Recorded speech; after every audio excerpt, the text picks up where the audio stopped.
जागृत, स्वप्न और सुषुप्ति 3 अवस्थाएं हैं मनुष्य की। जहाँ स्थूल शरीर सक्रिय रहता है उसको जागृत अवस्था कहते हैं, बाहर के हाथ पैर आँख नाक। और जहाँ स्थूल शरीर निष्क्रिय हो जाता है और केवल मन सक्रिय रहता है उसको स्वप्न अवस्था कहते हैं। वह मन ही राजा है। राज्य भी मन, राजा भी मन, प्रजा भी मन, दृष्टा भी मन, दृश्य भी मन और दर्शन भी मन। वहाँ कोई दूसरा नहीं, तुम्हारा मन ही नई नई कल्पना करके अपने नए रूप धारण करता है। परंतु जो तीसरी अवस्था है सुषुप्ति, वहाँ ना तो आपका स्थूल शरीर सक्रिय रहता है और ना ही आपका सूक्ष्म शरीर सक्रिय रहता है। वहाँ केवल आत्मा, कारण शरीर सक्रिय रहता है। स्वप्न क्या है? जो तुमने अपने अनुभव किया था उसी को सोने के बाद में देखने लगे हो, वही सपना है। वृंदावन विहारी लाल की। एक बहुत सुंदर प्रसंग है। भीष्म जी कहते हैं, राजेंद्र, मिथिलाधिपति महाराज जनक, एक जयदेव नाम के जनक हुए हैं। जनक कोई नाम नहीं है, जनक एक पदवी है। जैसे राष्ट्रपति पदवी है, मुख्यमंत्री, राज्यपाल पदवी है, प्रधानमंत्री पदवी है। जैसे जनक, व्यास, ब्रह्मा, इंद्र ये पदवी हैं। इसलिए इंद्र बदलते रहते हैं, ब्रह्मा बदलते रहते हैं, जनक भी बदलते रहते हैं। उस पद पर जो आया उसका नाम जनक हो जाता है।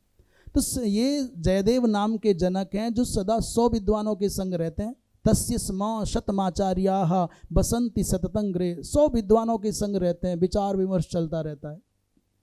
उन्होंने एक दिन प्रश्न किया, महाराज ये बताओ कि मरने के बाद जीव का क्या होता है और पुनर्जन्म होता है कि नहीं।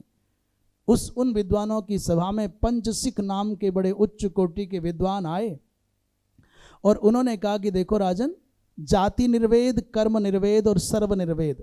जाति निर्वेद का तात्पर्य है कि जन्मकालीन यातना, गर्भवासीय वेदनाएं, उसका स्मरण करने से व्यक्ति को वैराग्य हो जाए तो ये जाति निर्वेद है। कितना कठिन है माँ के गर्भ में रहना, कितना मुश्किल होता है। और कर्म निर्वेद माने नाना योनियों में यातना भोगी, नरक की यातनाएं भोगी, इन बातों का स्मरण करके वैराग्य हो जाए तो इसे कर्म निर्वेद कहते हैं, कर्म वैराग्य। और सर्व निर्वेद माने जगत की क्षणभंगुरता को देख रहे हैं, ये मरा वो मरा, ये टूटा वो बना। इससे जो निर्वेद हो जाए माने वैराग्य हो जाए उसे सर्व निर्वेद कहते हैं। देह को आत्मा मानने वाले जो चारवाक हैं इसके साथ समग्र की चर्चा कर रहे हैं। जनक जी महाराज ने पंच शिखाचार्य के उपदेशों को सुनकर के ऐसी दिव्य अवस्था पाई कि उनको फिर सूचना मिली, महाराज आपके नगर में आग लग गई है।